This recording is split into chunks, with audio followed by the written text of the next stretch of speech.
बदन में बहुत खुजली होती है, स्वेलिंग हो गया है, बहुत जलन हो रहा है, बहुत ज़्यादा बेचैनी है।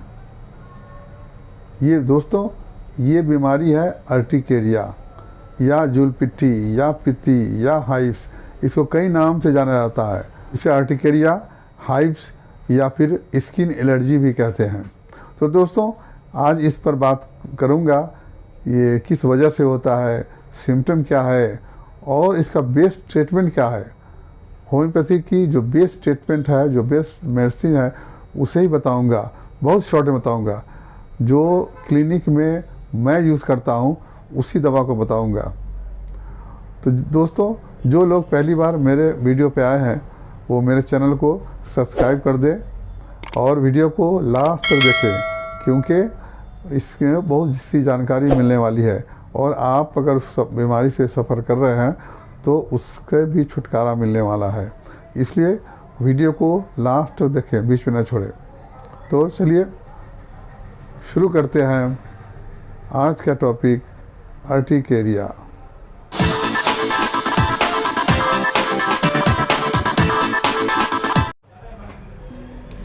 अर्टिकेरिया ये एक खुजली करने वाली बीमारी है जिसमें खुजली और जलन के साथ में स्किन में स्वेलिंग हो जाता है। ये स्वेलिंग चकत्ता टाइप का होता है, थोड़ी देर दूर में हो सकता है या पूरे पार्ट में हो सकता है या होल बॉडी भी हो सकता है। इसमें बहुत ज़्यादा खुजली होती है, इचिंग होता है और जलन होता है। ये इसे अर्टिकेरिया कहते हैं। अर्टिकेरिया क्यों होता है, आइए इसके कारण को जानें। किसी चीज़ की वजह से, किसी ट्रैगर की वजह से बॉडी में हिस्टामिन का डिस्चार्ज बढ़ जाता है। हिस्टामिन और कुछ केमिकल्स हैं जिसका डिस्चार्ज बढ़ जाता है, जो स्किन पे हिस्टामिन डिस्चार्ज होता है। हिस्टामिन की वजह से ब्लड वेसल जो है वो फैल जाती है। फैलने की वजह से वहाँ पर ब्लड जमा हो जाता है, खून जमा हो जाता है, जिससे हम बाहर से देखते हैं तो स्किन वहाँ जहाँ पे ये अर्टिकेरिया होता है वो रेड हो जाता है, लाल रंग का दिखाई देता है। और ब्लड वेसल्स ज़्यादा फैलने की वजह से वहाँ से लिक्विड लीक करता है और लिक्विड आसपास में जमा हो जाता है, जिसकी वजह से स्वेलिंग होता है। तो ये हुआ, ये अर्टिकेरिया में क्या होता है मैंने बताया। अब आइए समझते हैं हिस्टामिन ज़्यादा क्यों रिलीज़ होता है। तो पहला हो सकता है कि किसी फूड की वजह से एलर्जी हो, किसी खाने की वजह से, किसी को फिश से होता है, किसी को एग से होता है, किसी को और भी तरह का चीज़ खाने से हिस्टामिन ज़्यादा निकलता है, एलर्जी होता है उससे, उसकी वजह से हिस्टामिन ज़्यादा डिस्चार्ज होता है। किसी को एंटीबायोटिक से होता है, एंटीबायोटिक लेने से भी उसका एलर्जी होता है। किसी को कोई कीड़ा डंक मार दे, काट ले कीड़ा, उसके वजह से भी हिस्टामिन ज़्यादा डिस्चार्ज होता है और एलर्जी कॉज करता है। और तो इस तरह से ये ट्रैगर है, इसकी वजह से हिस्टामिन ज़्यादा निकलता है, एलर्जी होता है, अर्टिकेरिया होता है। अब आइए जानते हैं इसका सिम्टम क्या होता है। सिम्टम जैसा कि मैंने बताया कि इसमें खुजली होती है, इचिंग होती है, स्किन में स्वेलिंग हो जाता है, स्किन देखने से रेड दिखाई देता है, चकत्ता टाइप का हो जाता है किसी एक पार्ट में या फिर थोड़े से पार्ट में या फिर पूरे बॉडी में भी हो जाता है। बहुत जलन होता है, बहुत खुजली होती है और बहुत बेचैनी होती है। ये सिम्टम इसका है। अब आइए बात करते हैं अर्टिकेरिया का होम्योपैथिक ट्रीटमेंट। दोस्तों, मैं वही दवा बताऊंगा जो सबसे ज़्यादा प्रिस्क्राइब होती है और मैं प्रिस्क्राइब करता हूं, उस दवा को ही बताऊंगा और वेरी सिंपल में बताऊंगा ताकि आपको समझ में आ जाए। तो पहली दवा है, सबसे पहली दवा जो बहुत ही अच्छी दवा है इसके अर्टिकेरिया के लिए या फिर हाइव्स के लिए ग्रेट मेडिसिन है, वो है एपिस मेलिफिका। एपिस मेलिफिका का 30 या 200 लेते हैं, इसको 3 टाइम्स या 2 टाइम्स लेते हैं। इसका सिम्टम यह है कि पेशेंट को बहुत ज़्यादा बर्निंग होता है, स्किन में स्वेलिंग होता है और दर्द होता है, स्टिंगिंग पेन, जैसे कोई डंक मार रहा है वैसा पेन होता है। और ये एलर्जी जो है वो ठंडी का जो एलर्जी है वो गर्म लगने से, गर्म जगह पर रहने से, धूप में रहने से उसकी वजह से एलर्जी बढ़ जाता है। मगर जब पेशेंट ठंडा में आता है, फैन में बैठता है या एसी में बैठ जाता है या कोल्ड एप्लीकेशन देने से उसको आराम मिलता है, पेशेंट को थोड़ा सा रिलीफ मिलता है। तो एपिस का ये चीज़ मार्क करने वाला चीज़ है कि गर्मी में एलर्जी पैदा होती है, गर्मी की वजह से उसको एर्टिकेरिया होता है।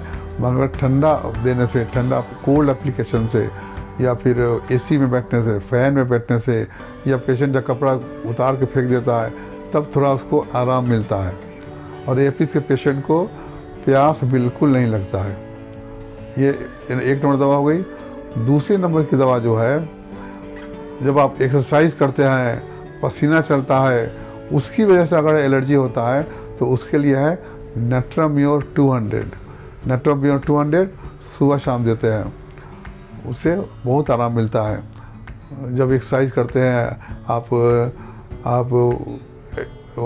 एक्सरसाइज कर रहे हो, खेल रहे हो, पसीना चलता है, धूप लगने से ये जब हो एलर्जी तो नेट्राम्योर देते हैं। तीसरी दवा है अर्टिका यूरेंस। ये बहुत ही अच्छी दवा है एलर्जी के लिए। अर्टिका यूरेंस का पेशेंट को भी बहुत बर्निंग होता है, खुजली होती है और जलन होता है, तो उसके लिए अर्टिका यूरेंस बहुत अच्छी दवा है। 30 या 200 यूज़ कर सकते हैं। उसके बाद आती है दवा, एक दवा है arsenic album. Arsenic album just Apis से उल्टा है। आर्सेनिक में ठंडा लगने से एलर्जी बढ़ता है, अर्टिकेरिया बढ़ता है ठंडा लगने से, जबकि एपिस में ठंडा लगने से आराम मिलता था। मगर आर्सेनिक में ठंडा लगने से एलर्जी ज़्यादा होता है, मगर गर्म होने से, हॉट एप्लीकेशन से पेशेंट को बहुत आराम मिलता है। जिससे ब्लैंकेट, जब अर्टिकेरिया हो, एलर्जी हो, जब ब्लैंकेट उड़ा देने से या कपड़ा पहन लेने से उसको बहुत आराम मिलता है। तो ऐसे पेशेंट को हम आर्सेनिक एल्बम 30 या 200 देते हैं सुबह शाम या 3 टाइम्स। एक और बहुत अच्छी दवा है, वो है बोविस्टा 30। बोविस्टा 30 का अर्टिकेरिया कब होता है? जब पानी टच करने से, नहाने के बाद से, हाथ पैर धोने से जब एलर्जी हो जाए तो उसको हम बोविस्टा 30 या 200 देते हैं। तो ये बोविस्टा उसको हम देते हैं। एक और बहुत अच्छी दवा है, वो है रक्सटक्स। रक्सटक्स में भी एलर्जी है, खुजली होता है, जलन होता है। मगर ये कब होता है? जब पेशेंट बारिश में भीग जाए, नहा ले, उसके बाद में ये होता है उसको हम रक्सटक्स देते हैं। जब चेंज ऑफ वेदर होता है, गर्मी से बरसात, जैसे मान लें अभी गर्मी है, आसमान में बादल आ जाए, बारिश होने लगे, उसकी वजह से अगर किसी पेशेंट को अर्टिकेरिया होता है, स्किन एलर्जी होता है, उसके लिए डल्का मारा दवा देते हैं। डल्का मारा 30 या 200 दवा देते हैं। इससे पेशेंट को बहुत अच्छा आराम मिलता है। लास्ट दवा है वो है सल्फ़र 30 या 200। सल्फ़र का जो पेशेंट को एलर्जी होता है वो गर्मी से बढ़ता है, जैसा कि नेट्राम्योर में बताया मैंने, एपिस में बताया, लेकिन सल्फ़र में भी गर्मी से एलर्जी पैदा होता है। मगर सल्फ़र किसको देंगे? जो पेशेंट नहाना नहीं चाहता है, बाथिंग करना नहीं चाहता है, नहाता नहीं है। आप पेशेंट जब हिस्ट्री लेंगे तो पता चलता है कि नहाना नहीं चाहता है और पेशेंट को बहुत ज़्यादा खुजली होती है, खुजली बाद में जलन होता है और स्वेलिंग हो जाता है, वैसे पेशेंट को हम सल्फ़र देते हैं। दोस्तों, मैंने ये बहुत ही शॉर्ट में बताया, हालांकि एलर्जी के लिए बहुत सारी दवा है, मगर ये 5-6 दवा 7 दवा जो है उसे मैं यूज़ करता हूँ क्लिनिक में, इससे बहुत अच्छा रिज़ल्ट मिलता है। तो आपको भी अगर सिम्टम मिलता है तो दवा ले सकते हैं। और इन दवाओं को लेने के बाद भी आपको आराम नहीं मिल रहा है तो आप किसी अच्छे होम्योपैथी डॉक्टर से कंसल्ट करें, या फिर मुझसे भी ऑनलाइन कंसल्ट कर सकते हैं। तो उम्मीद है ये वीडियो आपको पसंद आया होगा। वीडियो को सब्सक्राइब कीजिए, इसको लाइक कीजिए और ढेर सारे लोगों में शेयर कीजिए ताकि औरों को फ़ायदा हो सके। Thank you.